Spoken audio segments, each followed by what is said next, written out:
This is a fourth stimulus check, stimulus program, and news update. Happy Memorial Day weekend. I want to save you as much time as possible, so let's get right into the news. US is taking a very close look at vaccine passports for international travel. Basically, to get in and out of the country, you'd have to show a vaccine passport, which shows that you've been fully vaccinated. Now, on a state level, looks like New York is one of the first states to actually endorse vaccine passports to go to buildings, activities, or events. So in order to get into these places, you have to show your vaccine passport that you've been fully vaccinated. And there's been a protest against vaccine passports, which draws about 70 people in Buffalo, New York. And then also in London, England, they're endorsing a vaccine passport system as well. An anti-vaccine passport protester stormed the Westfield Mall in London. So a bunch of them are protesting against the idea of vaccine passports, saying that it infringes on people's personal freedoms and rights. What are your thoughts on vaccine passports? Here is Ted Cruz talking more about the ban on vaccine passports. You're worried that people will be discriminated against based on whether or not they've had the vaccine. Look, that's exactly right. Listen, I think vaccines are terrific. I've had the vaccine myself. I think it's given us a lot of freedom. But I think there's a real potential for government overreach. And I don't believe anyone should be forced to take the vaccine. It should be your personal choice. You should make the choice based on your health, based on the decisions you want. And so I've introduced this week legislation that would, number one, prohibit any federal vaccine passport, prohibit the Biden administration from doing anything to mandate vaccines, but it also prohibits discrimination in employment. We're seeing some places where employers are saying, if you're not vaccinated, you're fired, and that ought to be illegal. Your health decisions are yours to make, and it shouldn't be your boss, it shouldn't be the government, it shouldn't be anyone else forcing you to make those decisions. So what are your thoughts on vaccine passports? Is this a good idea to help the country and the world, or is it a bad idea because it infringes on people's rights and freedoms? Let me know your thoughts on this down in the comments below. So taxpayers are seeking answers about the missing $10,200 unemployment tax insurance refunds, and the IRS has been unresponsive. So a couple of weeks ago, May 14th, the IRS announced that the tax refunds for the $10,200 will start depositing into people's bank account. Checks will be sent, but since then, the IRS has done almost nothing about it. So if you're one of the 10 million people who got unemployment insurance and expecting to get a tax break from it, unfortunately, the IRS has completely been MIA, and they haven't given any updates on it as well. I wish I could give you better news on this, but so far it seems like nothing is being done. Also, a bonus stimulus check may be on the way if you filed your taxes on time. This is referring to the plus-up checks that were just sent out this past week. So basically, if you made over $75,000 in 2019, then you made less than $75,000 in 2020, they're going to give you a difference in terms of stimulus checks, and then they're just going to send it either paper check or direct deposit into your account. So those are the plus-up checks. Moving on, so Republicans declare Biden's $6 trillion budget proposal dead on arrival, saying that the proposal exceeds former President Trump's record budget request of $4.8 trillion last year. The White House on Friday unveiled a $6 trillion budget proposal for fiscal year 2022, which would push debt levels to the highest they've been since World War II, and Republicans on Capitol Hill are calling the proposal dead on arrival. So it looks like it's not going to get any Republican support, just like almost anything else that Democrats are trying to propose. Moving on, let's talk about how Representative Pramila Jayapal is leading a broad coalition of 156 Democrats for expanding Medicare and expansion in the infrastructure bill. So this is over 70% of the House Democrats are putting pressure on Biden to expand Medicare and put it in the American Families Plan. What they're saying is that lowering the eligibility age and improving its benefits package would provide immediate and substantial relief for millions of individuals throughout the United States, as well as much needed long-term security. So this is the official letter right here. You can see it's written to President Biden, Vice President Harris. It's going through a lot of different things, going through polls and stuff like that. Basically, it can be boiled down to three things. Expand Medicare by lowering the eligibility age to 60, improve Medicare benefits to include a dental, vision, hearing, and out-of-pocket cap, and empower Medicare to negotiate drug prices for all Americans. This is going to cost $450 billion over the next 10 years. Let me know your thoughts on this down in the comments below. Should Medicare be expanded? Is this a good idea, bad idea? Pramila Jayapal is also leading the charge with over 80 lawmakers trying to get the fourth stimulus check into the American Families Plan, along with Representative Rashida Tlaib. With their bill, it would give $2,000 per month until the pandemic is announced officially over, and then from that point, you would get $1,000 recurring monthly payments for an entire year after the pandemic is over. So here is a video clip of Pramila Jayapal talking more about the Medicare expansion. Before I show you this clip, if you appreciate how I get straight to the point in these updates, hit the like button down below, and then after this clip, I'll get into the fourth stimulus check, as well as various cities and states giving $1,000 monthly recurring checks. So here's that video clip right now, then we'll get into that. Joining us now is Congresswoman Pramila Jayapal of Washington, the chair of the House Progressive Caucus, a member of the Budget Committee as well. Representative Jayapal, good to see you. Thank you so much for taking time to be with us tonight. I put that whole question to you. They're not really negotiating. It doesn't look like Republicans are looking for a bipartisan bill. With the relief bill, with the Relief Act, the rescue plan, the same thing happened. There were negotiations that occurred, and still no Republicans voted for it.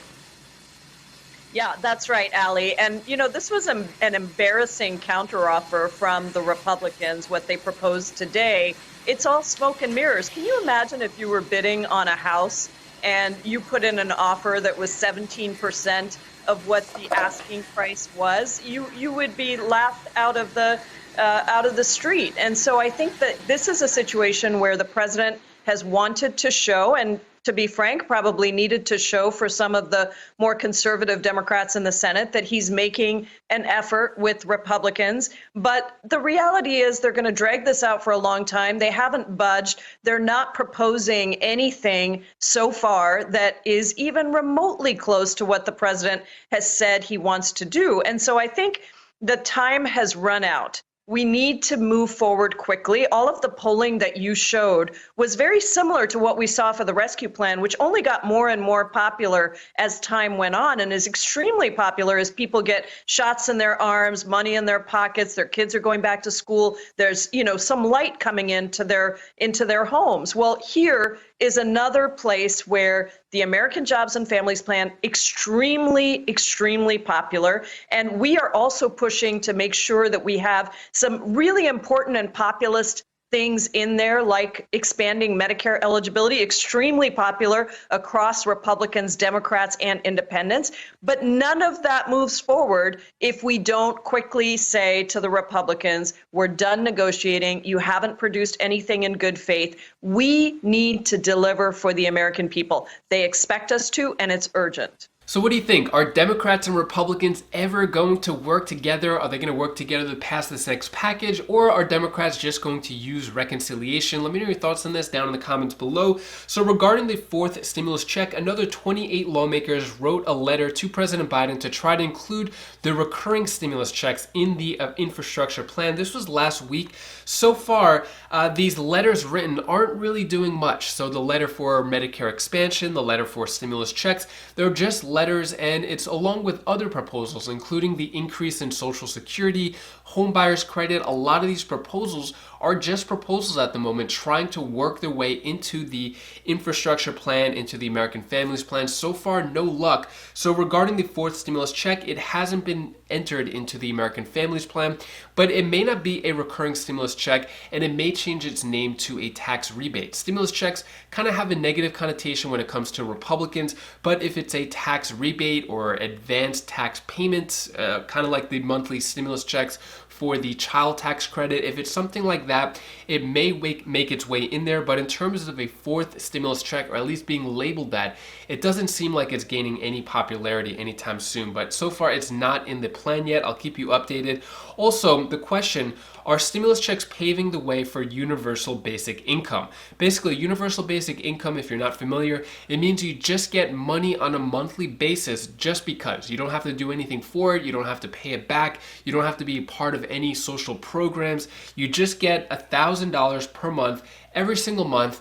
Could be for a year or so, just to get people out of poverty. So far, there are some cities and states doing this program. So Los Angeles is giving residents $1,000 per month for a universal basic income pilot program. So it's going to give 1,000 residents $1,000 per month. This is for families, for individuals. And then also, California as a whole is going to give $35 million for a universal basic income pilot program for many different cities across California where they're going to get $1,000 per month. And this isn't just in California, because California trial of universal basic income has inspired more cities to follow suit. So for example, King County in the state of Washington, they are going to they unveiled a proposal to explore universal basic income. So this one's a little different. This one's going to be, where is it? I think $500 per month. And this is going to be for 100 families facing poverty. And it's actually funded by a $500,000 donation from the Twitter CEO, Jack Dorsey, plus an additional $100,000 from the Mayors for Guaranteed Income group. So this is the group right here, Mayors for Guaranteed Income. All these cities right here, if you see your city on here, they're actually in support of $1,000 monthly payments as part of a guaranteed income or universal basic income. So a lot of different cities and towns and states are implementing this and want to do this. Actually, the latest one is going to be Newark, New Jersey, which is unveiling a guaranteed basic income program for residents. So this one is going to give $1,000 per month. It's going to be for 400 Newark residents age 18 and older, and it's going to be for people who are in poverty. So this is probably going to be pretty popular over the next few weeks, months, years in terms of universal basic income, and see if it actually helps out people. I'll keep you updated more on that. Also, 60,000 stimulus checks sent to dead people have been returned to the Treasury, to the IRS. This is in regards to the first, second, and third stimulus check. Anyone who received stimulus checks that wasn't theirs or for a dead relative or spouse, that money had to be sent back. So it looks like checks are being sent back. Next, I'm going to answer the questions you leave for me in the comments. Krista1221 asks, how many times can they use reconciliation? If they use it for the infrastructure bill, will they be able to use it again for the families bill? Yes, they can. So they actually checked with the Senate parliamentarian, I think it was a few weeks ago or a month ago, and they were able to use it another 2 times for this year. Before the Senate parliamentarian checked, it was only 1 time for the year, but now it's another 2. So they can use it for the infrastructure bill and they can use it for the American Families Plan, which means that if they do take that path of reconciliation, they can put whatever they want in it without any Republican opposition.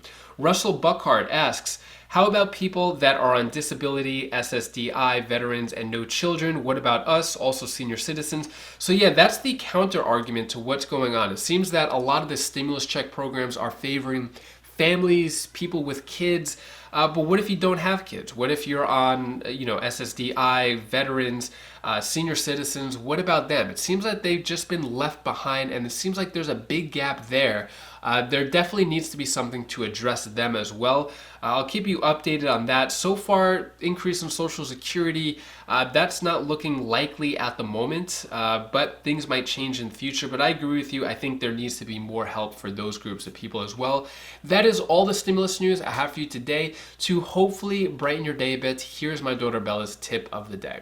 Hi guys, this is the tip of the day. I want to tell you the one thing when you feel sad, you have to do something that you really want to make you feel better or make you feel true.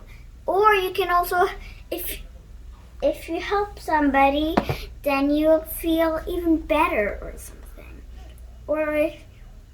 Or if something's really into you and you're really feeling good, you should do that as well.